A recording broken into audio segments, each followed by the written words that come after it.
Do you remember the first time we met? The first time that we met, I do not remember the first time that we met. You were on the driving range at Adios, and I walked over to you and I said, "Are you Erik Compton?" I do remember. Remember that now? Yeah, I do remember. And I was all fired up. And you said, "Are you Andy motherfucking Milk?" Yeah, I'm sure you said that. Yeah. I think I probably went up to you first. Yeah, nice try. Huh? No, I don't think so. But you didn't know who I was. Yeah. You did know me. And at that point, we decided to start playing some golf and fishing together a little bit. One of the things that has been most impressive about you is that I think you like fishing more than golf.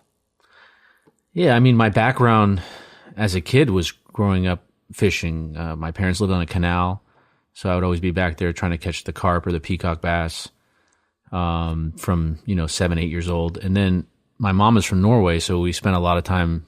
We have a house on a summer house right there on the fjord. It's like 10, 12 yards from the water. So we'd be down there, flipping rocks and trying to get the eels, catch the eels. We'd have smoked eel for dinner, get the stone crabs. We were lighting for stone crabs at a very young age. So I kind of had a very Huckleberry Finn like childhood, right? Before all the big drama started to happen in my life. 9, 10 years old, I was over there and fishing. We were hand lining for what we call mackerel and sei and tusk. And so I grew, a fondness of the outdoors. And then we get back to the dock at 10 years old. I was filleting the fish, and we did it a little different how we filleted the fish. We cut it right down the middle, rip out the guts, and then cook the whole fish, I guess. Right. Kind of. So you just gutted the fish, not filleted it. Yeah. The fillet is when you take the meat off the carcass. But yeah, we had little hooks out there in the rowboats and just with a heavy weight and just up and down. That's how I originally learned how to fish. So, my background is fishing right alongside with the ski stuff. I started doing both of them at the same time. So similar to your life, were you fishing about the same time in your early years as you started playing golf? Or did one come before the other? I was always I was a very hyperactive kid. Loved the outdoors. My dad had me in baseball, soccer, football. Of course, in Norway, they play a lot of soccer, so we were always running around over there. We had this long row of strawberry fields, potato fields, so we had a lot of space to, do what we wanted to do.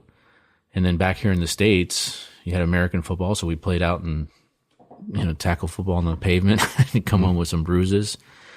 And then my dad played golf on the out islands. My dad was an entertainer and a cruise director.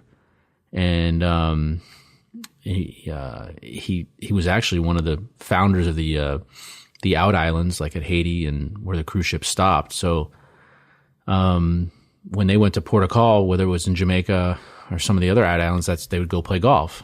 And so my dad always had a fondness for golf, and he just kind of pushed me into all these sports. And then somehow I got into golf with him, with his coworkers and his boss. And then when I went through my medical issues, I kind of turned more towards golf. I actually played football I played baseball around the time when I was sick and afterwards, but I wasn't excelling like the other kids. I was, kind of a smaller kid. So how old were you when you first started playing golf?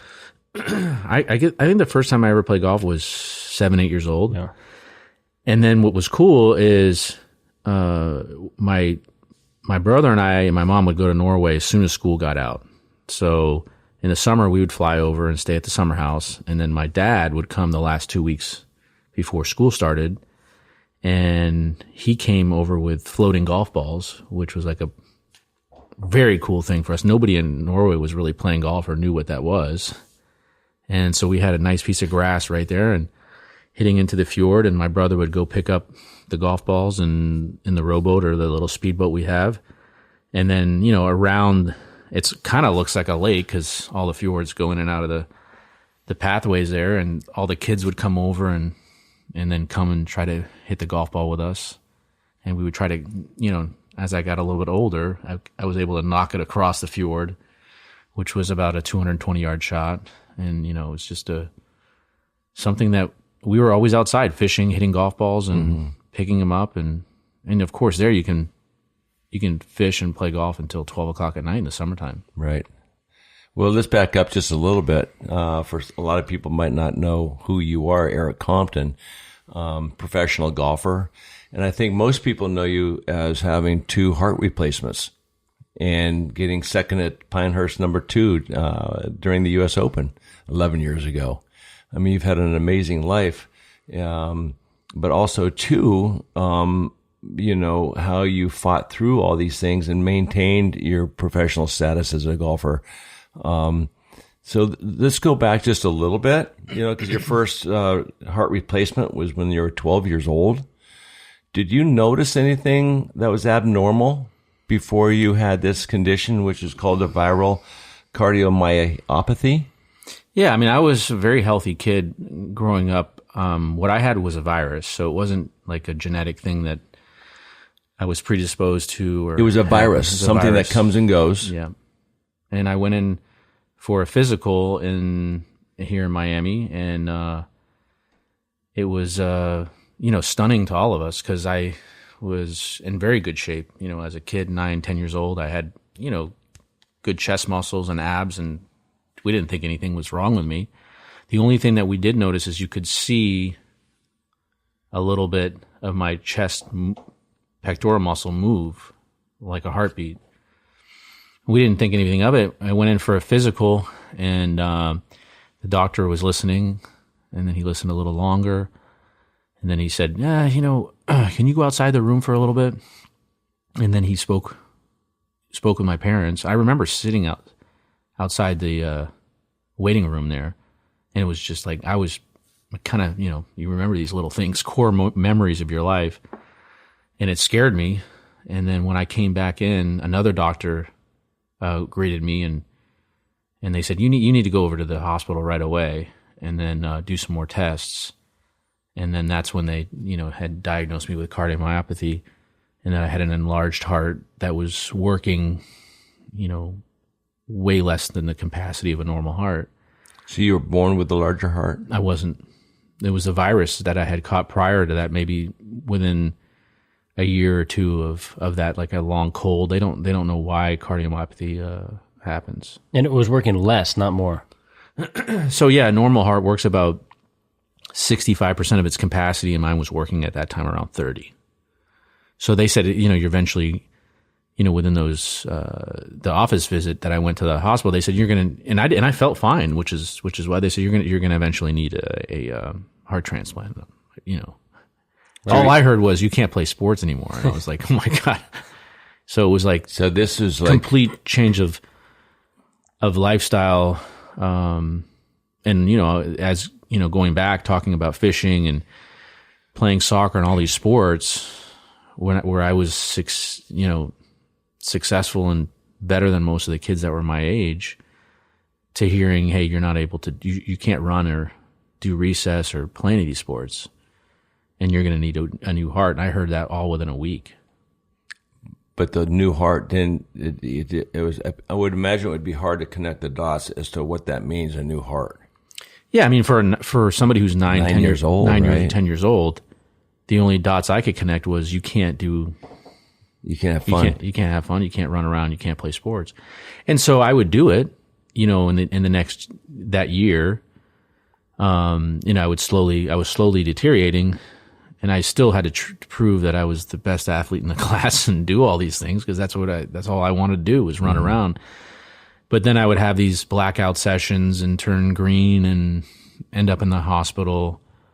So you had to wait for a heart for a certain period of time? Yeah, so it by the time I was diagnosed, I had the first transplant when I was 12 years old. So there was a time, that it was a period where the heart was getting weaker and weaker and weaker, And it is kind of interesting when, as a kid, like you're saying, you don't know the physiological. Yeah, you don't know, but they would ask me, "Hey, are you short of breath?" And I was like, "Maybe, I don't know." I mean, how do you know when you're a kid? But when you run around and you turn green, yeah, and then you're not feeling well, you feel like shit, and you're in the hospital. Right. It's not fun. And I think that was kind of the beginning of a completely life-changing experience for me. I had to grow up really, really fast. Spending time in the hospital at that age with other young teenagers and people who were going through, whether it was cancer or because there wasn't a lot of people waiting for a heart transplant in 1992. I mean, it was still the beginning of it at Jackson Memorial Hospital. Do you remember how long you had to wait? 2.5 years. 2.5 years. And I think I was on the list about 8 months after I was diagnosed. So, was that a scary period of time for you? I think it was very scary for everybody, my parents. Yeah. But I was just like, hey, we're going to get a new heart and I'm going to go back to playing sports again. Didn't even think twice about it. But I didn't realize what I was getting into. Did your body change in any way once you got this heart? Well, that's why, when you I was taking these medications to try to stop the heart from getting too bad before the transplant. And then, they would just they'd say, hey, take this. And I remember I'd walk into a restaurant or a cafeteria and people could smell. I smelled like fish for about a year. Like, as when you open a can of tuna. Because the medication I was taking, when you're a kid, you sweat. I smelled horrible. Wow. I didn't know I smelled bad, but people would be like, holy shit, this, what is that smell? And so the people around me would be like, try to defend me hearing that, which is interesting. Was it hard growing up? Like, did you get bullied? Was it like real tough to? Well, I mean, it's difficult. It's like the movie Nutty Professor. You go from being a really good looking kid, and then I'm taking this medication. And right before the transplant, I still looked pretty good if you look at the pictures. But then after the transplant, it was demoralizing what it did to my body, because now I'm having the transplant, which is great, but I'm really kind of a guinea pig for pediatric transplant recipients at Jackson, and they over-medicated me, tremendously with prednisone and anti-rejection medication because they were so worried that I would reject. And so it's hard enough to go through the transplant, and then my face was probably double the size it is now. And then you have, extra hair growth. My eyebrows to my forehead was pretty much, hair. Yeah. And then it turned my hair jet black. I went from blonde to like jet black hair in like 6 months. And I was gaining a lot of weight. So, my body just kind of blew up. And then I was having cardiac caths about once every 2 weeks. This is terrible. It was tough. Holy So cow. the beginning of it was at that age really kind of was mind blowing. And then on top of that, Hurricane Andrew in 1992 blew our house away. So I have the heart transplant. Hurricane blows our house away, and we lived on 168th in Old Cutler, right on the water. And your sports were removed from your life. You couldn't do anything. But then we moved over towards Costa del Sol, which was across the street from Trump Doral. And that's when I started to slowly learn how to play golf. And interesting. I would just walk outside and hit shots. Mm-hmm. Did you remove yourself from all your buddies and social life because of your appearance and your body change? No, I mean, I didn't. It was tough to look at myself, but I think, I mean, I remember my mom would pluck my eyebrows because they were so crazy. But I think when you're a kid, at 12, it started to get kind of awkward because, my friends were going through puberty.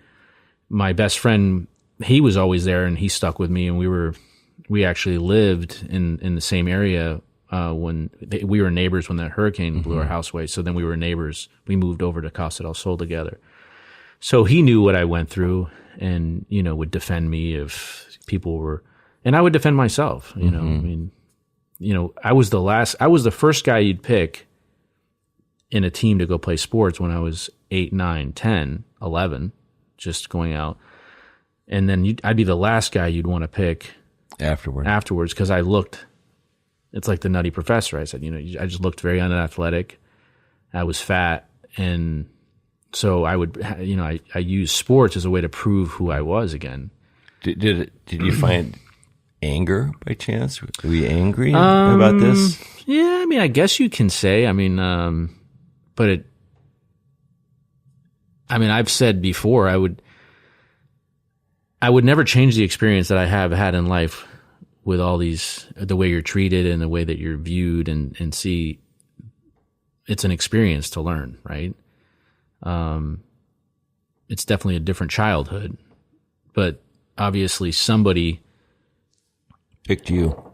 Well, somebody had to die and become an organ donor to save my life. Mm-hmm. So when you start understanding that at a very young age, that would be the only thing, obviously, I've thought about, and now I've had to do it twice, is, other people have lost their lives so that I could be alive. And you live with that. It's not, it's kind of a crazy thing. It's just, you think, why am I still here, and why do other people? The guilt aspect. I don't think it's like the guilt. It's the unknown. It's the unknown for all of us. Like, why do things happen, and how? Is this like a daily thought that you go through? Yeah, I think it is. It's a daily thought. It's a daily thought all the time that I constantly think of being a transplant recipient, because I wake up, I take medication, and right. I go to bed, I take medication, and I'm just who I am and what my life has become. But it's not something that I'm thinking about all the time if I'm fishing or playing sports or whatnot. Mm-hmm. I mean, it is what it is. It's part of your life. Yeah. Yeah. So, sorry, one quick question. Did you know of the organ donor? The first transplant that I had was a young girl that was killed in an automobile accident. And she was with her grandmother, and they were on their way to Blockbuster to get a video, and they were hit by a drunk driver, and they were killed instantly. Do you try I tried to do the letters, and we do that, but it was pretty confidential on that time, and that was just a tragic accident because somebody else was left without a sister and a grandmother, and I don't know if they had a mom and dad, so it was a very difficult situation. I didn't have a lot of contact, but I knew her name, and so at a young age, I constantly thought about that. I had a young girl's heart from 12 to 28, and and then I had to do it again. So. Was she 12 years old? Is it that important to match up the date? Yeah, well, you got to match up. You got to do the matchup, and there's a lot of stuff. But she was 16 and I was 12, and so you feel. I think you feel a spirit connection, and you have an understanding, a deepness about it. And like I said, you're constantly thinking about it. But the way that I spin it is, I think. The miracle of transplantation and organ donation is you're given a second chance, and I think the donor would want you to enjoy your life and not dwell on that kind of burden, because it's too heavy. Right. What was the lifespan of that first heart? So I had the first transplant. It lasted 17 years. And I was on completely different medications that I am on now. So the second time around when I had it, I was playing full time on the PGA and Korn Ferry Tour, and I had already had a pretty decorated, established junior and college golf career. And, I had turned pro early and left college at University of Georgia. I was there on a full scholarship because I knew in the back of my mind that was a reality that the heart would had a shelf life. Mm-hmm. And that's really hard to explain to people too. Yeah. Because people, you tell people, hey, this is the reality. Oh, yeah, you're gonna be fine. You're gonna do that. And I think, being an athlete or an outdoors guy, we all push ourselves harder because we're going to be the one who's going to beat all the odds, you know. But it was what it was. Well, you were number 2 in the country as an amateur, right, in college. You guys won the NCAAs, played on the Walker Cup team.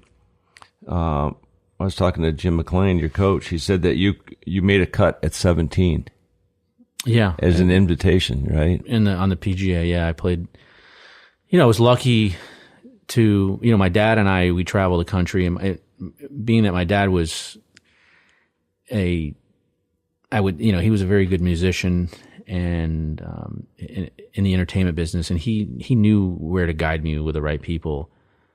And so, a lot of my junior golf and college golf was because my dad was able to put me in the right places at the right time and push me when I needed to. When I won the Rolex Junior Classic, that's when I became the number 1 ranked junior in the country. It was at Disney, and it was a match play event. I was in the final match with Trevor Immelman, who's a Masters champion and now works with CBS with Jim Nance, who's a dear friend of mine and had a huge career as a professional.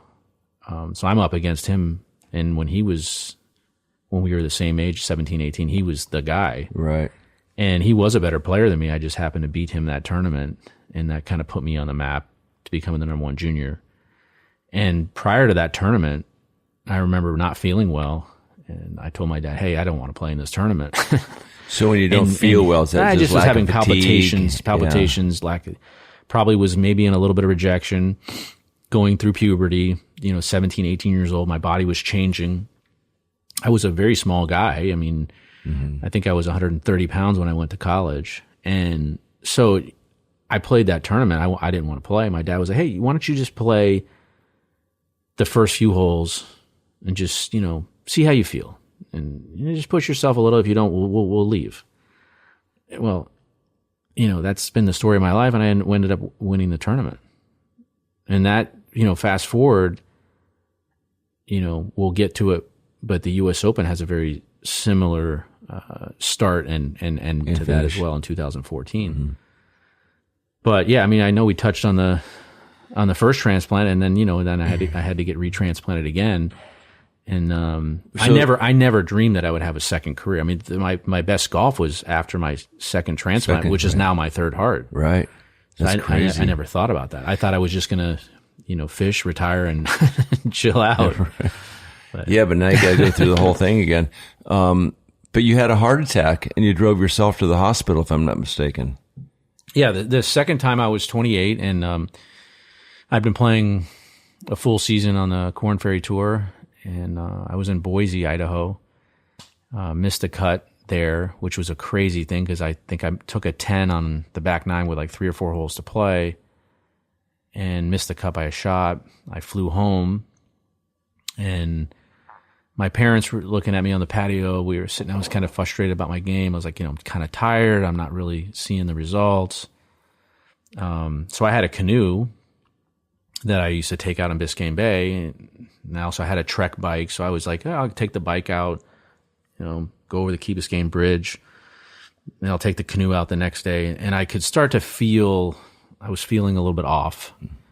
And I felt like I had these warning signs that were telling me something wasn't right. I remember asking, because I'm living back at my parents' house, 28, even though I think I still had the condo on Miami Beach, but, I spent a lot of time with my mom and dad, and I just said, something's going on. Is something going on in the house? Like, I was getting nudged at night. And so I'm fishing. You were getting nudged at night? Yeah, I was getting nudged. I just felt like there was another presence telling me, hey, you got to get yourself checked out. So you felt, this was your intuition. Yeah. That was poking you and trying to keep you in tune with what you were feeling. Yeah. Like something's up. And you've been with me to International Links Golf Course. Mm-hmm. I was fishing out there with my fly rod, and I was feeling a little chest pain, and so I went to the hospital, and they said, "Oh, you got indigestion, you're fine." So I went back to the golf course. Went fishing again. And that's when I kind of had this like with these drone fly, you like see yourself from looking down. Just an outer body experience. I got back in the car, and I went from 826 right there, got off on 95, and I got the first spot at Jackson Memorial Hospital. I walked 15 steps and had a full-blown widowmaker heart attack right in the parking lot there, right by the emergency room. And I grabbed this guy, and I said, I need help. He carried me into the emergency room, and I looked pretty good. I mean, I was in good shape because I had been playing the tour. I was strong. I couldn't even walk. I mean, and then I started coughing up blood. Within minutes, I was in the ICU. I mean, in the ICU. Yeah. The operating. They had they ripped the clothes off. They had a catheter in, and I had called my dad, and I said, on the way there, you called your dad. Yeah, I said, you got to come over. I said, I'm done. I'm not. You didn't think you were going to make it? I didn't think I was going to make it. No. How scary was that? Yeah, not. I mean, I don't know if I've ever really dealt with it. I mean, you were saying goodbye to your dad. I said, yeah. At the time, I had called my dad, and then I had called, my girlfriend at the time, and I just said goodbye, really. And then, what a heart attack, when you start seeing you're coughing up blood, it's pretty much I had within minutes. And so when they put the stent in, my heart was completely destroyed. So I stayed in the ICU for, I think, 21 days, and it was a mess. And they put me on a pacemaker defibrillator, and then I went home for a little bit. So at that point, were they on a new heart watch, looking for a new heart for you? Yeah, at that point they had said you're going to need a new heart. Yeah, so. And if you don't find one, you die, right? Yeah. So, I mean, so then I get back to my apartment on the beach, and I'm hooked up. I have this pacemaker defibrillator, and I think I ended up playing in a tournament at Lagos, and I had a cart. I drove the cart so like really close to the greens. It's amazing. I still won the tournament. I shot 66 in an all pro, and there was like 120 pros there. Oh my God. And they were like, well, this is not fair. He's a tour player using a cart, driving it close to the greens. That's crazy. They were actually saying that. I mean, people don't know, right? When you know, and they didn't know how severe it was. And then what happened is within a few weeks of that, I was living in the hospital, and I was hooked up to another machine, which is Milrinone, which was getting me ready for the transplant. Mm-hmm. And those were some dark nights at Jackson Memorial Hospital, and waiting, and wondering if I was going to survive the second transplant, and whether I was going to get another heart. And so, right about the time where I was mentally checked out, I got the call, and I was at the hospital. And they found one. What kind of praying were you doing at the time? It's a great question. I was praying a lot, and I was looking at the stars and watching sci-fi movies and praying, and you start to look, when you're the little window of Jackson, it wasn't the best view, but right. You were you thinking about life after death? What's on the other side? I guess I had thought about that, but I also was saying, you have days where you're really down, and then I was thinking, hey, if I get a new heart, I really want whoever I get it, this person has to be a special guy I felt like that's gonna need to be in heaven, like there's a purpose for this. That's what I don't know why I thought that way. I'm sure most transplant recipients think that way. The guy that I got the heart from, his name was Isaac, and it's a pretty religious name, I would say, right? And he was a stud. He was a very special guy, great athlete, and he was just unfortunately in the wrong place at the right. He was a motorcycle driver, and he was on a long ride from Ohio. And he was a volleyball player from from Dayton, Ohio, and he was struck by a truck that fled the scene, and it's a terrible accident. So, that was kind of a pretty well documented because of the story and being a professional golfer. But I try not to talk too much about it. I'm talking with you guys now, but it was pretty well documented through CBS and other journalists that did their homework because people wanted to find out more about both sides of the story. Have you ever talked to Isaac?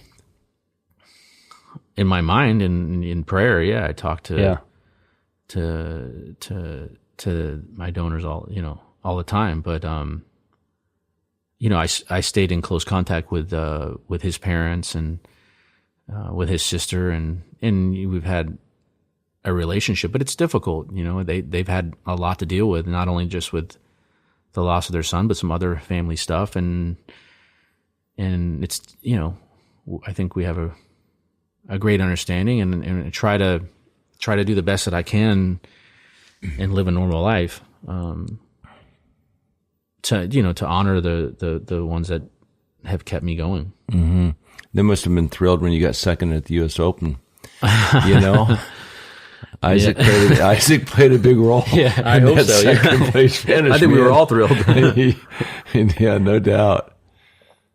Yeah, that was a very cool story. I remember playing at the Jack's tournament at Muirfield Village, and I was not playing that great in the end of that tournament. Had lunch with Jack, and he said, "Hey, get yourself in that U.S. Open, perfect golf course for you." And he was real positive about what I was doing. And I was like, wow. And sometimes that's all you need is just an idol to tell you, hey, you still got it, and something good's going to happen for you. And it did. I ended up going to the qualifier, and I got through in 39 holes of qualifying to get in the U.S. Open. I don't know when the last time somebody who had to qualify won the U.S. Open, but I don't imagine there's very many. And I got the last spot in. I have a quick question. Why did Jack think that that's a great golf course for you? Because of the way that I play. I played a little bit of a pull fade, and there wasn't a lot of tee shots there that were blocking that. Yeah, that were blocking me from being able to do that. There's some courses where you have to shape it both ways, and at that time I was pretty much hitting a straight shot with a little bit of a fade, which you can play all golf courses. But also the way that my short game has always saved my career, that there's a lot of strokes gained around the greens in a major championship because a lot of guys are going to miss greens. So guys that can chip and putt are always going to elevate themselves in major championships. And, who knows? I mean, that's a great question to ask Jack. I don't know if he even remembers even giving me that pep talk. He probably does. He probably does. What was it like trying to get your body back in shape after the second heart replacement? I worked hard. Because I would think that with your turning and everything is going to be scar tissue and tightness. Did it take a fair amount of time so you could swing a club again? After the second transplant, the operation was about 14 hours. They left me open because there was some scar tissue and bleeding going on. And, I had about 17 chest tubes, drainage and stuff. And they try to get you up pretty quick. So I was up, I think 3 days after the second transplant, but I had a little bit of some issues with the kidneys. Were acting a little slow from the trauma of the surgery. And they were kind of waiting for that to kick in.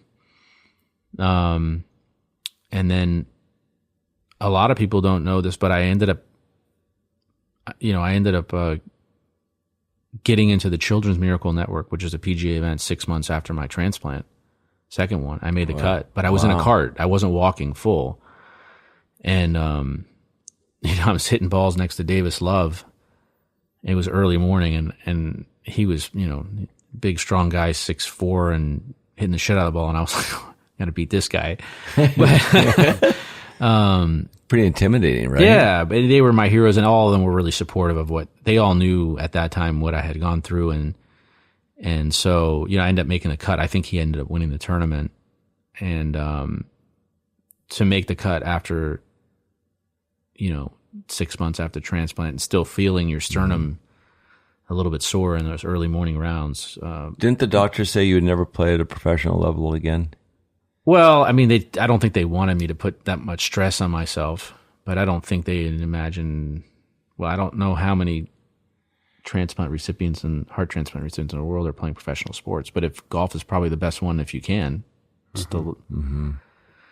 So, golf's kept me alive. I mean, I've walked gazillion miles all up and down this country and around the world, and I'm very, very thankful and blessed for such a beautiful game that I love to be able to compete and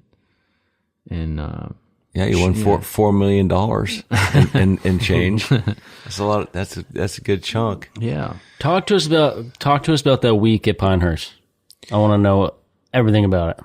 Yeah, you made the cut. Yeah. So you're at the U.S. Open. You have the hat, Pinehurst #2. Yeah, I just visited actually about 3 months ago for Chi Rodriguez's celebration of life. He was a really, really good friend of mine and a mentor of mine. And he had a great life, but he always said, "Erik, you got more guts than an army," and it kind of rings in my mind. But I wish I would have been able to win a PGA event for some of those guys. But I think that the second place of the Open really, validated to myself the hard work and accomplishment of my career. I mean, there's a lot of great players that have never even finished top 5 in a major championship. And it was a special week. I was there with my coach, Charlie DeLuca at the time. And I was there with Victor Bilskug, who who's caddied for me for many years. And it just all came together. And I worked really, really hard to put myself in that situation. And, emotional probably for my dad and I to really put a footprint on my career. And I felt in some ways you got to be careful with what you say because, at that time I felt like I had really proven and validated myself, but I think there was probably more that I could have done after that in my career. And so that's why, now, fast forward now, I'm 45 and I'm, teaching some golf here with Jim McLean. Been there for 5 months and it's really been nice to get away from the game for a little bit because I've traveled so much. But I do have my eyes set on living long enough to get to the senior tour. And so you're 45. You have 45, five years. I want to get to the senior tour, and I envision myself playing and beating some of the best players in the world on the senior tour. That's what I want, and that's what keeps me going. Well, I think the quote is, I think it was maybe you saying this or somebody else, but it says you're a gritty human being who refuses to give up. That's a testament to Erik Compton with what you've done with 2 heart replacements, transplants. And, always fighting, right? And I think another thing is here, it's not what you've won, but the impact you've had on people. That's the statement there about, never giving up and to see, how long you have fought and doing well at the U.S. Open, in conjunction. Like you said, the impact you have in life is a lot greater than any trophy you'll have on your mantle. Yeah, 100%. Because I can't even imagine all these young kids looking up to you, knowing what you've done, which is inspiring them to fight back. And I know that a big part of your life has been spent in hospitals speaking to these young kids. Yeah, it's been a big part of my life. And, my daughter, Petra, who she's 16 years old and, she's aspiring to become a professional golfer and she's on her way to becoming a very good player and will play college golf. And, to be around her and her friends, they don't, they just see me as an old guy dad. But she's a real special kid. She's been around it for a long time. She was at all the majors. We had her in the golf bag. Victor's carrying her around while I'm playing. And, to see that's why it's like, you really can't put, a price on on the time you can spend with your kids and the relationship you have with Nikki, and to be able to go fishing and golfing and do those things. And I never dreamed have the opportunity to do that. And so right now it's like, I just want, for myself, it's not that I'm walking away from the game because I couldn't play. I think I'm walking away from the game because I need to be home and be able to do these special things with her and my family. And then I want to, like I said, I want to get back out now, and hopefully Tiger and some of these guys still want to have the drive to play, because I want to beat them. And the thing that drives me is, I feel like I've never had that full satisfaction of that, eating that full apple in my career. And I feel like every great athlete feels that way. Mm-hmm. There's something more you could have done. Is that just, let's just say you would have, had you won the U.S. Open, would have that been it would the have changed apple? my life. Would have that been the apple? Who knows? Right. Because, as we do know, money changes a lot of people, and I've done well and I've been successful, but it's not like I'm a mega millionaire that's walking around and can do what I want. I still need to make ends meet. I have high expenses and medical bills, and I work my ass off. I love to work. And I pray to God, hey, I want to be happy. And maybe this is the happiest part of my life right now. The climb is always the happiest, getting on top. Well, you've got, I can't even imagine the pressure that you've felt in your life, because you don't know if you're going to live. You don't know how much time you have left, and you're trying to make a cut. You're talking about golfers that feel the pressure and they choke. My God, they have no idea what kind of pressure golf is compared to like what you've had to deal with. Yeah, but everybody's dealing with something. Right. Everyone is dealing with something. Well, let's go back to Pinehurst. You hit it in the bunker just like Brian DeChambeau did. Bryson Yeah. Last year. And he gets it up and down. You hit that shot into the bunker. What were you thinking, over that last putt, which is probably maybe a 10-footer?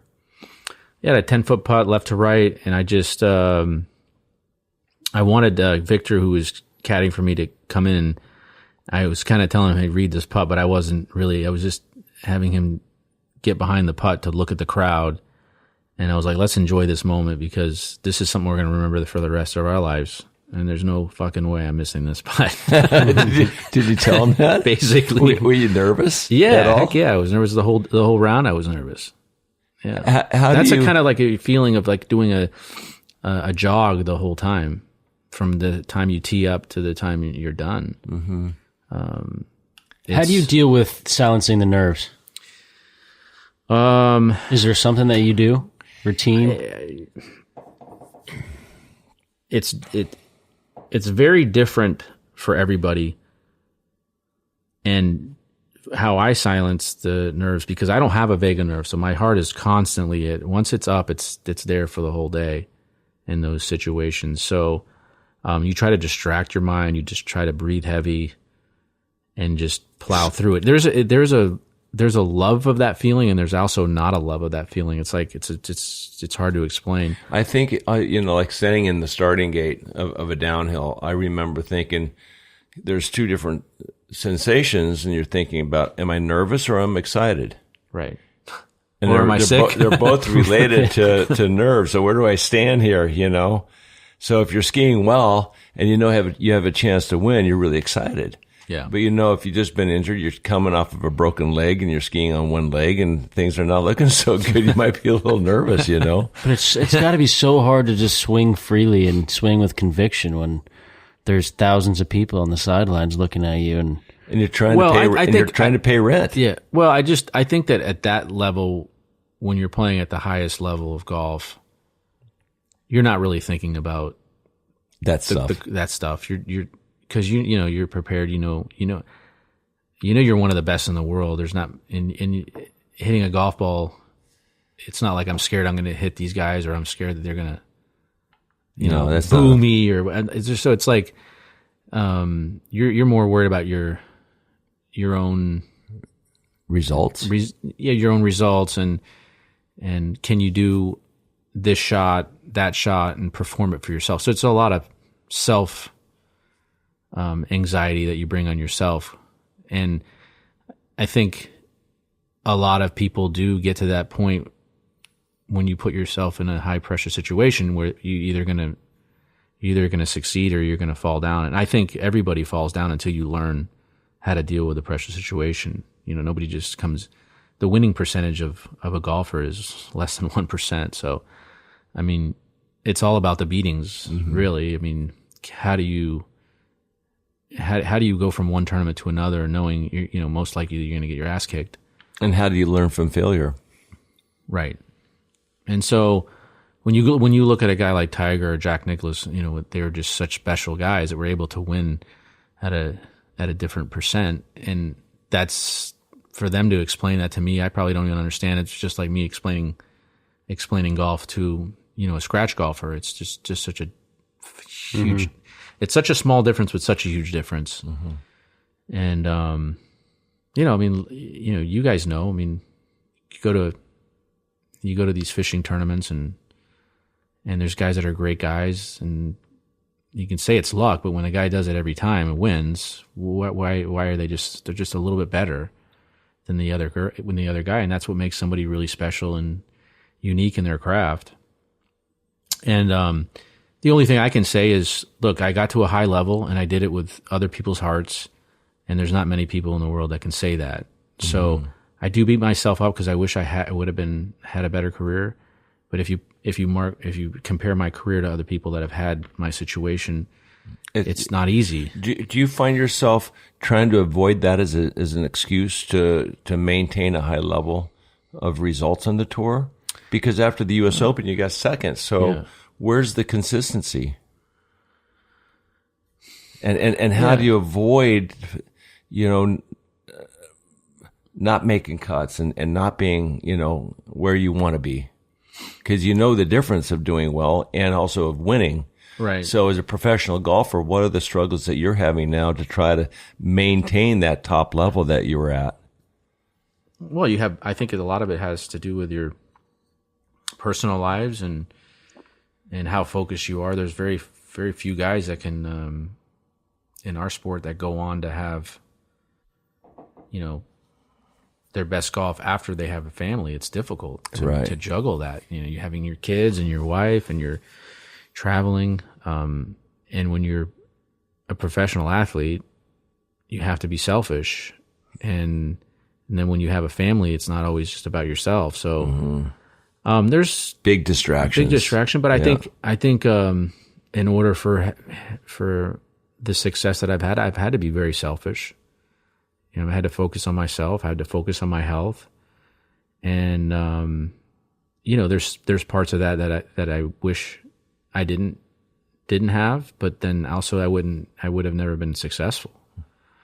And so, like I said, these are the times now where I'm, you're older and you realize, it's not always just about my golf career. I mean, I've had a great career and stuff, sure. But it's not just about me. There's other people involved, and I'm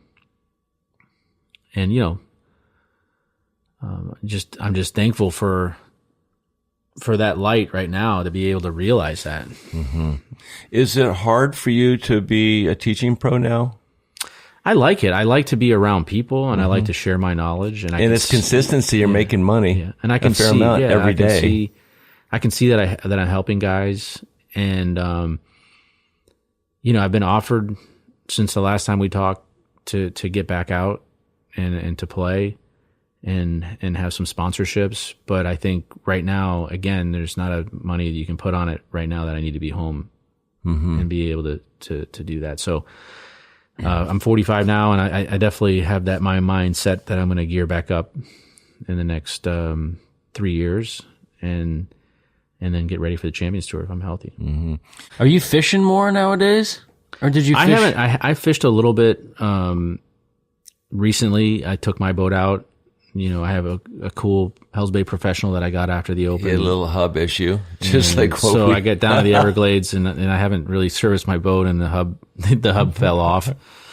And I was with Lincoln Rodriguez, who's a guide and a great friend of mine, and we had just come off of catching a really nice snook on the flats in the backwater, and then we pulled the boat out, and we weren't able to get home. And luckily there was another guide there that had the same exact boat and the same same trailer, and so we were changing the hub right there in Flamingo right before the sun went down. Took us about 2 hours of hammering and trying to get the damn thing off, but I learned my lesson on that too, and I realized I better have the tools and be ready for a disaster to happen. But we've all been there. Yeah. So now I just I got a new axle on the trailer and put that down, so that'll last me. I'm not a guy who's going to put the just the wheels down. I soak the trailer all the way in the bottom. I don't have time for that shit. Let's go. I'm guilty. It seems like before the season starts, I have both hubs replaced. Yeah. So I don't care about sinking my trailer. No, and that's smart. I'm just going to change them out. But what is it about snook with you? Yeah, I was just going to. Yeah, why is that your favorite? You know, fish? we love tarpon, and we've invited you tarpon fishing, but I just feel like you are just only interested in big snook. I don't know what it is. I don't think I'm good enough to tarpon fish. Although your dad and I went out one time. No, snook are harder to catch than tarpon. The day you guys went out, you guys crushed them. Yeah. Well, that was your dad is like, he's like the tarpon whisperer. We were at my charity event at Deering Bay. He had a fly rod in his hand that I had brought, and he just throws one cast in the lake, and like a tarpon behind your dad, like ate the fly and it like snapped the line real quick. And I'm like, it's like a 10 by 10 lake. Like, why is there a 70-pound tarpon in this area? But of course, because your dad threw the fly, and there it is. And then we went out to I think it was ponds in the back, and your dad's like, "Oh, they're coming," and I'm like, "What do you mean they're coming?" It's like right? All of a sudden the water's parted, and like thousands of tarpon come to me, come right to the boat, and I'm like, "You cannot be serious." And no, it was very funny, Nicky, because I had Eric. We went out early to Flamingo. We were looking around Florida Bay. We went down, the Cape, and we went up the coast. It was a perfectly calm, hot day, and I said to Eric, "There's going to be a biomass out here somewhere. We got to find the biomass."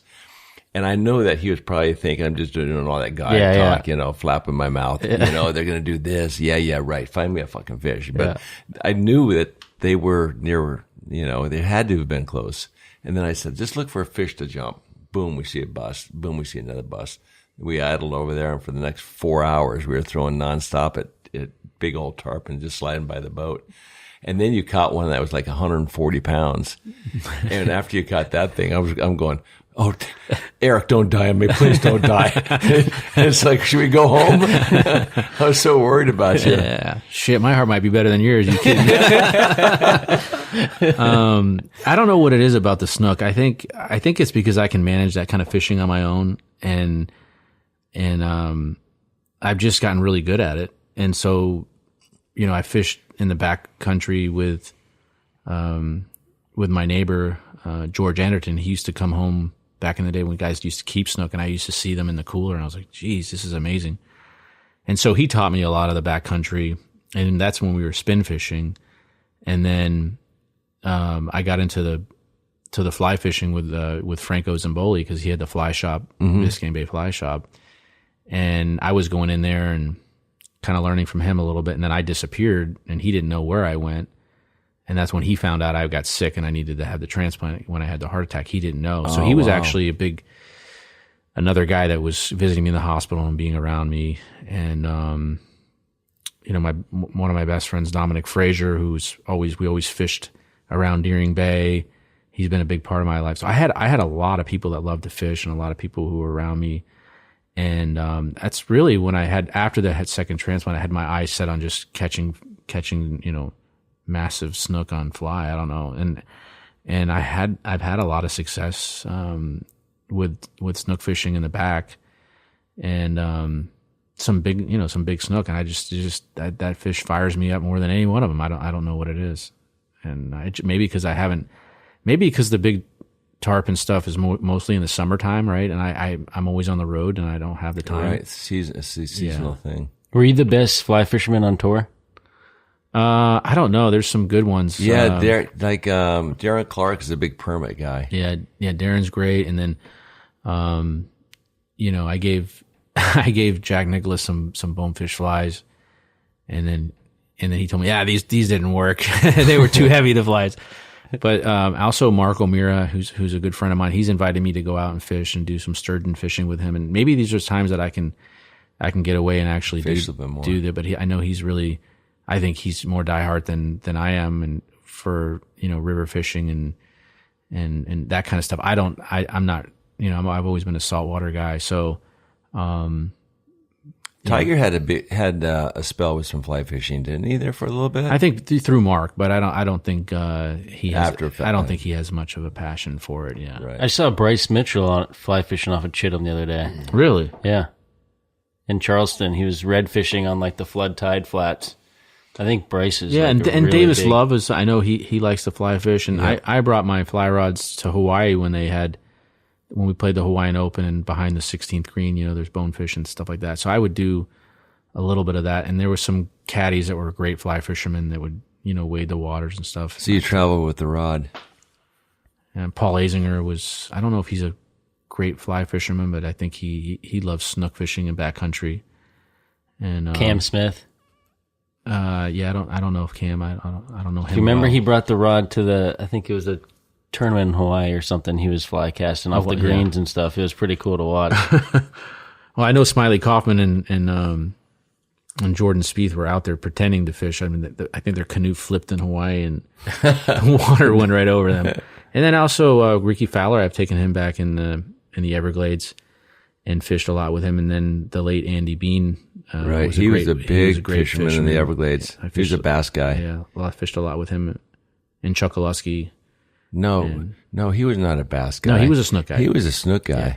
Big snook guy. Yes. So he showed me some cool stuff in the back. And I think he fished a lot with one of your good friends. Tommy Green. He fished a lot with Tommy Green. Yeah, in Huff, right? I think. With Steve. Yeah. I don't know if he did or not. But anyway, it's interesting to see how many golfers love to fish. And I think mostly wherever you're playing golf, there's bass in those golf course ponds. Yeah, Boo Weekley, he was a big bass guy. Loved to fish in the lakes. You're trying to kill time when you're on the road and clear your mind. And when I was traveling, and when I came home, I wanted to really get away in the Everglades, get away from everybody and fish. Mm-hmm. And it's a great way to be to reset, reboot your head. Times that we went out, you guys were going. You had the not the professional, but you had the waterman. I think we went out and did some red fishing. Yeah, that's right. Yeah. We went skinny water stuff.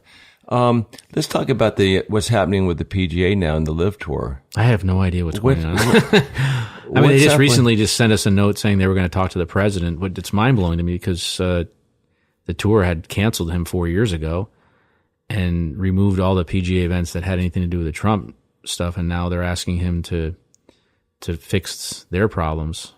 So the Live Tour is asking Trump to fix their problems? I think the PGA Tour is. The PGA Tour is, because Monahan was at the White House, I think, yesterday or so. Yeah, I mean, it's out of my... How's he going to fix the tour? Well, that's a great question. It's crazy to me. Don't get me started on it, but it seems to me like there's bigger things that need to get done than the PGA Tour at 14 days after the guys in the right. Yeah, White House. Seems a bit odd to me, but listen, he loves golf. But what do you think about Live Tour in general? In general, I think it's great. I think it's good for the game. I think it. In what way? I think that Other the PGA, than putting more money in I just think the everybody's PGA pocket. Tour missed their opportunity to negotiate, and they had the complete monopoly on all of us. And so, look, I'm a PGA Tour guy, but it's just the way that's been handled has been, and I've a little bit removed from it. But the only thing I can say is, for the majority of my career, I've been a middle of the road guy, and then sneak up and have some success. Right. I got all the way to top 63 in the world, and I've been lucky to play with the best players in the world. And without the middle journey guys like me to make those guys look great, that's what you need. Mm-hmm. You need superstars, and you need regular guys, and you need stories. And the direction of the PGA Tour with increasing these purses, I don't think it's for the betterment of the game.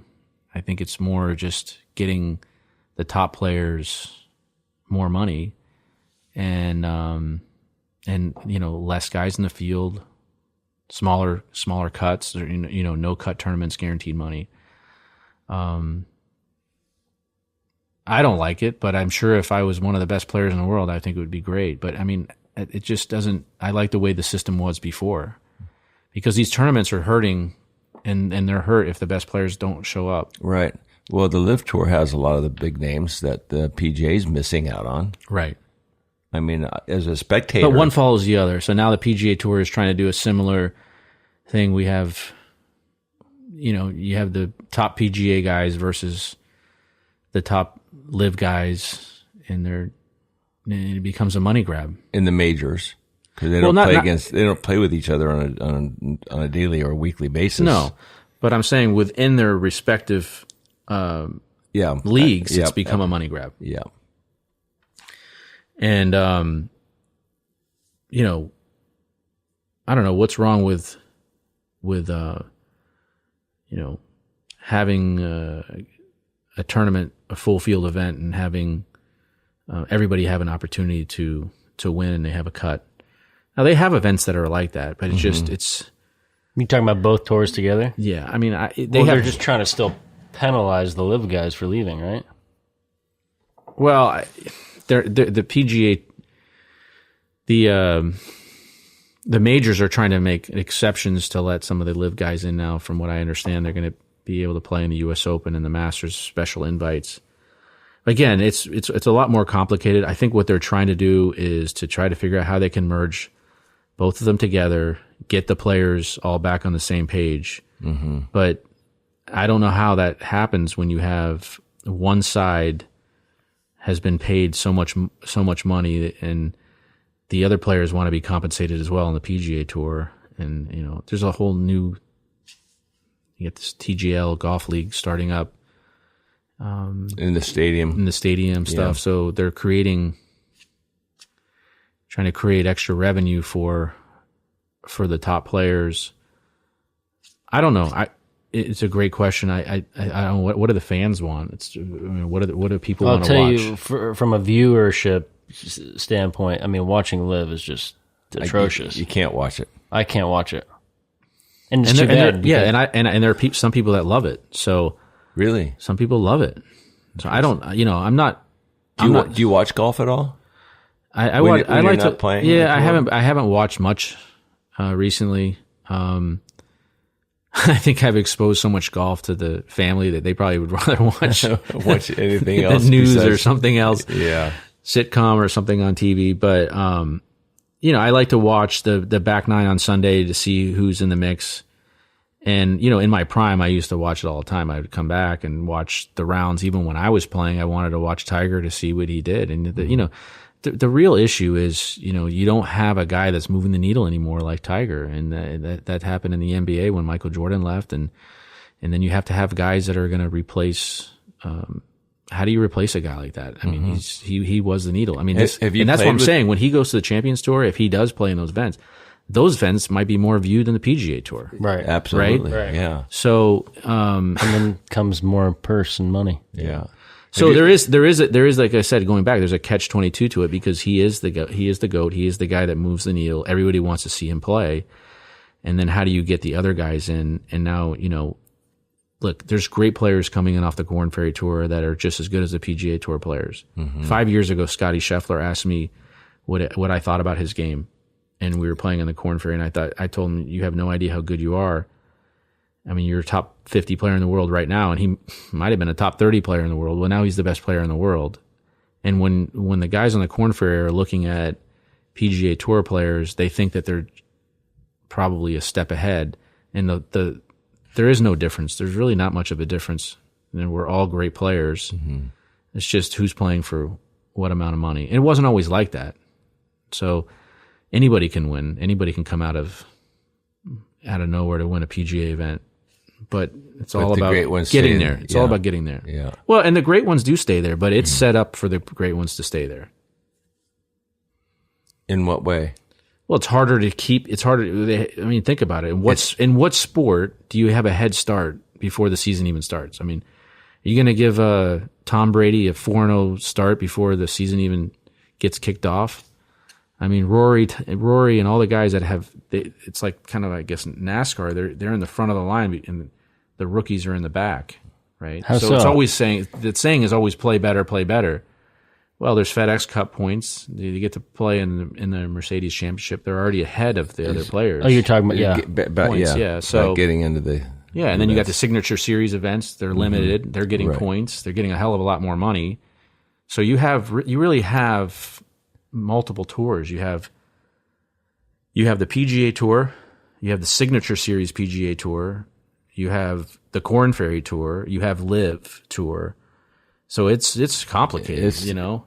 And that as a viewer, that's why it's kind of hard to watch. Yeah, I think. I hope your fishing guys like to listen to golf. They do. Some of them do. Some of them. But that's why we had to talk a little bit about fishing, because it is a fishing podcast. So what was okay? We'll wrap this up in a second. What was it like playing with Tiger? I always had many rounds with Tiger. I played a couple practice rounds with him, and a lot of times in my career, I played in front of him, and that's a pain in the ass because you got people that want to come out just to see Tiger for the first time. So they come out, they see him on the 6th hole, they look at him, and then they want to go back in. They're not even golfers, you know. This guy was the biggest rock. This guy was the most recognizable human on the planet, you know. And was it hard playing with him? I would think in front of him, it's hard playing. Because people are, jumping in the holes ahead. A lot of movement, right? Yeah, when I first saw Tiger Woods for the first time, he looked like an alien. Looks like fake, like a wax figure. You see him so many times on TV. When you see him in the flesh, it's like, he just looks weird. Yeah. It's like a wax guy. Yeah, he's great shape. I mean, he's always been really nice with me, and I think he's in a good spot. It's cool to see him. He's got his son same age as my daughter, so he's trying to get him going. And I think Petra and I could take Tiger and Charlie on though. It'd be a good match. It'd be a good match. She hits it dead straight, and I hit it dead straight. And and Tiger and Charlie are great iron players, but they're not as accurate as Petra and I off the tee. So beautiful. There it is. Anything else for the ages? Yeah. But I don't think they'd ever want to play us because we're nobodies. What's your greatest fishing story? Greatest fishing story, hands down, would be right in between when I was waiting for the second transplant, when I was hooked up to the pacemaker defibrillator. One of my lessons and friends had an Intrepid boat. I lived on the Intercoastal at 5600 in Collins, and I had just gotten the fly rod from Franco Zamboli, and it was a 10 weight, and I was learning I had the worst tie game you've ever seen, and I put some bullshit fly together, and I went out with the 10 weight, straight 20-pound test, and we were fishing for dolphin. It was a really windy day out of Holliver, and we were catching a bunch of schoolies with a guide. I think it was one of Bouncer Dusky's guys. I'm not sure who the guide was. And I just said, hey, do you guys mind if I put my fly rod together and throw it around a little bit after we had just caught a bunch of schoolie dolphins? And I threw, they laughed at me, whatever. It was pretty windy, and I just threw it right behind the boat. And this fish came like a submarine, just came right up. And it was a huge bull dolphin, and it bit my fly. And I was like, is that real? And like an hour and a half later, I wasn't a great fish fighter. An hour and a half later, I was babying this fish, and it was 54-pound bull dolphin. Good Lord. So we took it back to the dock. And it could be like a Florida state record. And I think it was some sort of unofficial, I never had a certified tippet, but holy shit, 54 pounds on a fly. And so I couldn't believe it. And a week later, I had the second. I don't know if it was a week. It was a couple weeks later, because I had to get, when they hooked me up with a Milreno machine to get me prepped for the transplant, I was in and out. And I was really skinny. I have a picture of it. I was about 120 pounds. They didn't want me fighting the fish. And I said, I'm fighting this fish. And if I die, I'm landing this fish. Good for you. I was pretty worn out after that. But yeah, that was a pretty. And I when I received the Ben Hogan Award at the Masters, Jack Nicklaus was right in front of me, and I shared that story. And I feel like that was like a sign, you know, it was kind of like the fish coming up to eat my fly was like, you're going to be all right, you know. Pretty remarkable catch, because I'm not sure people get the opportunity to catch a 54 pound dolphin on a fly rod. No, that's an amazing catch, especially in Florida. Those fish live in Costa Rica. Yeah. Well, you've received 3 great awards: the Ben Hogan Award you just mentioned, the PGA Tour Courage Award, and the Babe Dickinson, yeah, Deirdreson yeah. Zaharias Award. Yeah. Those are cool. It's great to be honored through those awards. I'm again blessed to be have the opportunity to receive those awards. Mm-hmm. You know, I'm just a regular guy who was a good athlete that loved to fish, so happened to be a transplant recipient, and I try to make the best that I can every day of the situation that I'm dealt with. And so, I receive those awards obviously because of the adversity that I've had to deal with. Sure. And there's a lot of great players that have way surpassed me that haven't had the medical condition, that haven't been recognized, but I get it. And that's just who I am. It's a testament to your will to not only survive, but to win. Challenged in great ways beyond anybody else. And here you've done great things on the PGA Tour. You're a great inspiration to all of us. And Nikki and I love you. I love hanging out with you just because you're a cool cat. But besides that, you like to catch big fish. So let's do it again.